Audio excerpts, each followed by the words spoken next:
Hello and welcome. My name is Python V, and in today's video we'll be looking at how to set up an AWS EC2 instance and be able to host a Node.js application on it. So you should have what are they calling it, an AWS account. You can get a free one which is going to give you 12-month free usage of some particular hosting services, like maybe EC2 instance and the rest. So I'm going to sign into my account. So you can create your account, and there is a full course on AWS which is in depth. But today I'm going to teach you how to just create a server, spin up a server, and start working. So right now I'm logging into my dashboard. This is my dashboard, and the first thing we want to do is we want to set up an EC2 instance. So what is an EC2 instance? An EC2 instance is just like a cloud computer, like our normal PC, which is going to help us to host any kind of application. And one of the good things about EC2 instance is that you have this power over every kind of functions or code you are going to write. So you're not limited to anything.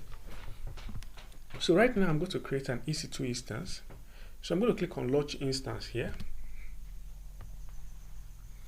So it's going to set up a kind of dialog for me, and I'm going to select what kind of instance I want to create. So I'm going to give my instance a name. So let me just call it Node.js. So because that's what we want to do, we want to install Node.js on this instance. So I'm going to stick to Ubuntu. Yeah. So I'm going to use Ubuntu. There's Amazon Linux, there's Mac OS, but for this tutorial I'm going to be using Ubuntu. There is Windows if you want. So I'm going to select the free tier here, and I want to make sure that I am picking the right one. I don't want too much surge on my billing account, so I can take, we have T3 micro. So these are different kinds of what are they calling it, different kind of CPU, and their family. So this one is 2 vCPU, 1 gig memory, and the rest. So this one, free tier, is eligible. You can use the free tier for this one for at least 1 year, but it depends on the usage you're going to be using it. So normally it's supposed to be charging 0.07 USD per hour, which that's why most people used to switch to cPanel shared hosting, because this dedicated virtual machine can be very expensive, but it gives you power over whatever you are supposed to do. So I'm going to select this. I'm going to create a new KPI login. Let me just call it Node.js, and I'm going to create a new one. I'm going to call it Node.js. You can select the type you want. You can use PEM for FileZilla. Maybe you want to connect your application from FileZilla, or you can use .ppk for PuTTY. But for this case, I'm just going to make it PEM because I can still convert it, or I just use ppk. Anyone is fine. So I'm going to create keep here. So I'm going to download it down there. So I'm going to create a security group. Now, what is security group? A security group is how you want traffic to access your instance. You want people to access maybe your website is on your instance. How do you want people to access this instance? So you could allow access maybe via an IP, maybe a particular place. Maybe you want people from Nigeria only. Maybe you want people from the US. You can, you have inbound and outbound rules, which is beyond the scope of this lesson, but I'll be explaining some few things. So I'm going to allow HTTPS access, which means secure, and I'm going to allow HTTP access. You can disable HTTP access maybe for security reason. You just want HTTPS, but because I'm not installed SSL on my instance, I'm going to be using HTTP traffic from the internet. So anywhere means 0.0.0.0/0. So I'm going to click anywhere. So I think that is okay, and I'm going to just launch the instance, and it's going to be creating the security group for me, trying to launch the initiation. And once it's successful, I'm going to click on this ID here because this is my instance ID. So it's going to take me to my EC2 management console where I can look at my instance. So it's going to spin up the instance for me, like that is the computer itself, the cloud computer itself, and you can see that the status check is initializing and the instance state is running.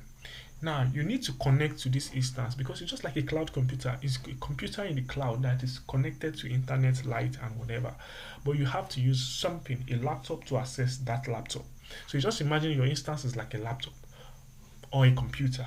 Are you going to use your laptop to access the laptop? So from here, we're going to connect to our instance, and there are various ways to connect to the instance. Now, because I didn't use so much security, I'm going to connect to my instance on my Chrome, but you could use PuTTY if you want.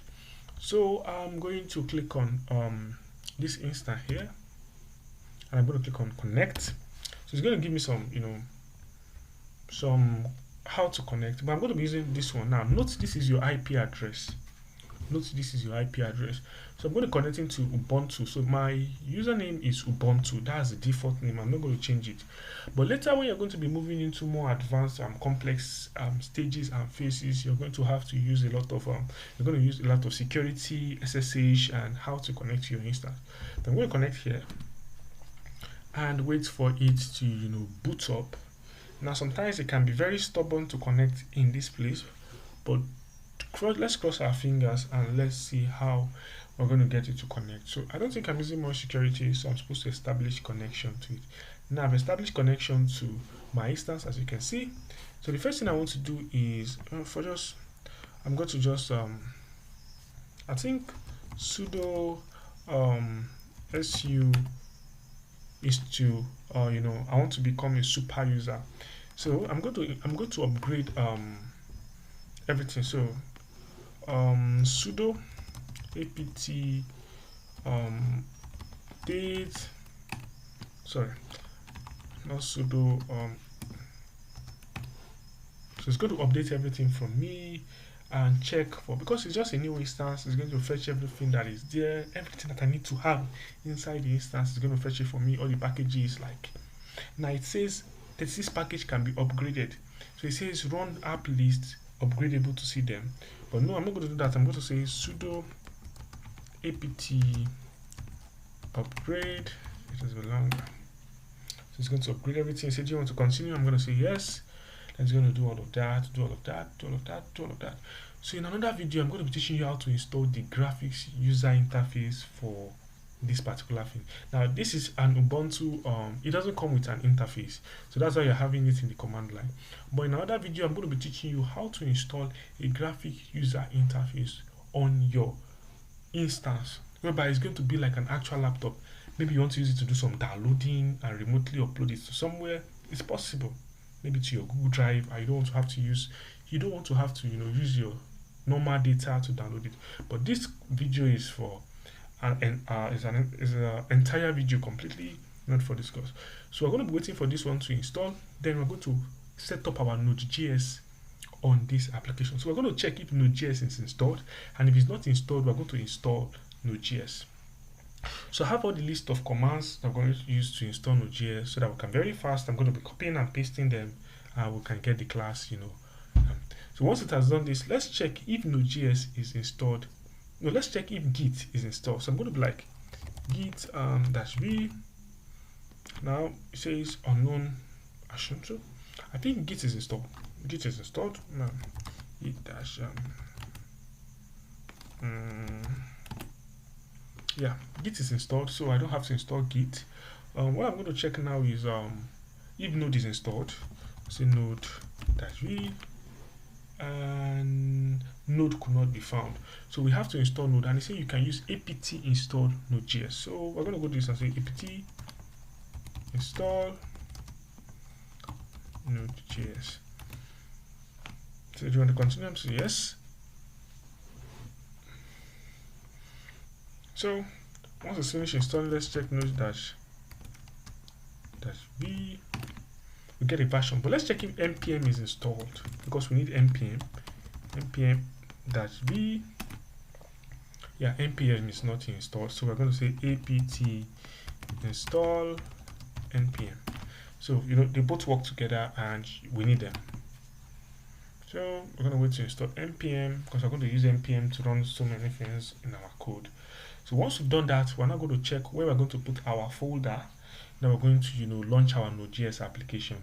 So we're going to actually clone our folder, git clone our folder, EC2 instance, and drop it into here. Then we'll now set up everything so that we can start the live server.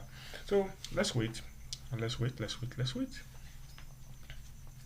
So I'm supposed to edit this video, cut this part whereby it's taking so much time, and fast forward to the what are they calling it? Yeah, fast forward to the end where it has finished. But it's not going to be possible here because I don't want to do so much editing on this video, so you have to bear with me. So I think this is 99%, which I think is almost done or should be done. Let's just wait for it to perform its karamo and answer us. So before we do that, let's just go get our this is the EC2 testing Node.js application I'll be testing. This is what I'm going to be using. Just a simple get request for this. So I'm going to take the link because I'm going to use git clone. I'm going to come back to my instance here, and I'm going to check where I am using ls. So as you can see, I just have I think I'm inside the normal folder in Ubuntu, the user folder. So I put cd // and I click ls again. You can see we have this. So where I want to install it is home. See, I'm going to say cd home ls Ubuntu. So I'm going to cd Ubuntu, yeah, ls. So there's nothing there. So inside Ubuntu, that's where I want to install this. So I'm going to say git clone v. I think I have to paste. Then it's going to ask me for my, okay, I think it has cloned it. Yeah, so let me just put ls. Yeah, we have EC2 instance. So I'm going to cd EC2 testing. Then I'm inside here. I want to run npm install. So it's going to install all the packages for me. Check the ones I need, check the ones I don't need, check the one that needs to be upgraded. Don't mind me. It's just going to install everything all together. So I'm going to wait for it to install. It has finished installing. So let us run and I think it should be nodemon. I have nodemon install, nodemon index.js. It says command unfound. Oh, Jesus, I didn't edit my script. So let me just ls. So I'll just vi package.json. You can use node index.js, but I don't want to do that. I just want to do that. So I'm going to click to start typing. I'm going to say then I'm going to come here and put start. So I'm going to delete this one. I just want to write the script to start it, and I will just be like so that should be pm2 start index.js. Yeah, I think I'm not much of a JavaScript developer, so I'm going to click I think, yeah, I'm going to use escape to get out, then shift this X to save, and that's all. So I'm going to try it again. npm start, and that should spawn pm2. So now it is working, but how do we test this stuff? How do we try it if the API is actually working? So I'm going to come back here to my instance. I think I'm going to come to the instance ID, and I'm going to we have the IP address, the public IP address.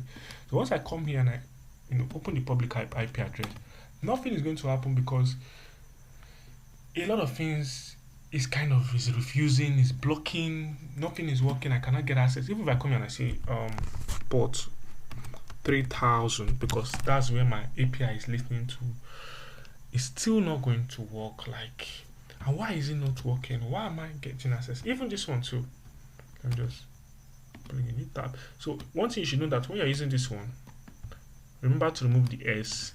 But even though with that, if you come here and say this one 3000, because we are currently listening on 3000, it will still not work. It will not work. And let me explain to you why it won't work. So let's come to our security rules. We'll come down here to security.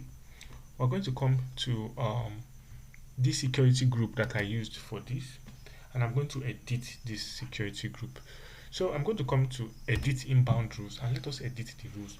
Now we're accepting requests from HTTP, we're accepting requests from HTTPS, we're accepting requests from SSH, but we need to access requests from custom TCP, and we need to specify the port to be 3000 because that's where my app is listening to.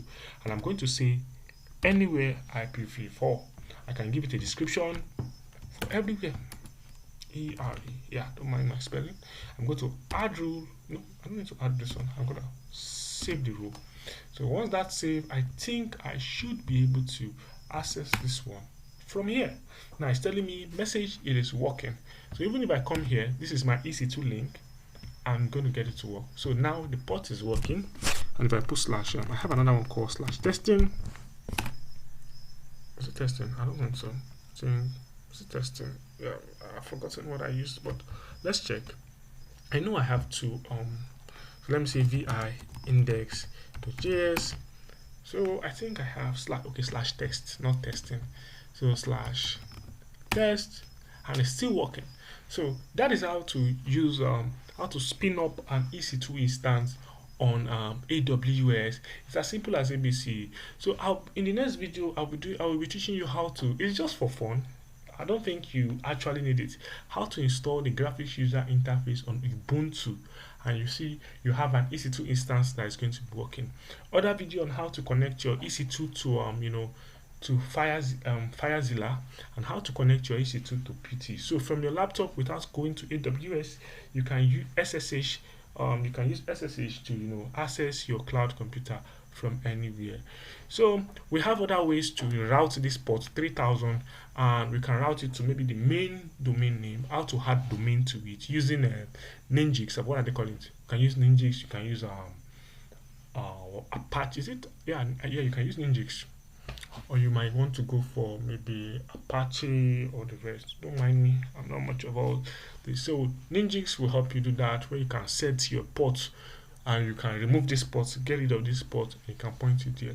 And if you don't want that, maybe you want your port within the application to be listening to your website, and this one should be at the back end. So there are a lot of it to it, but this is just the basic one which I just want to show you, and I hope this is very useful to you. And my name is Python V, and I'm going to see you in the next video. Thank you.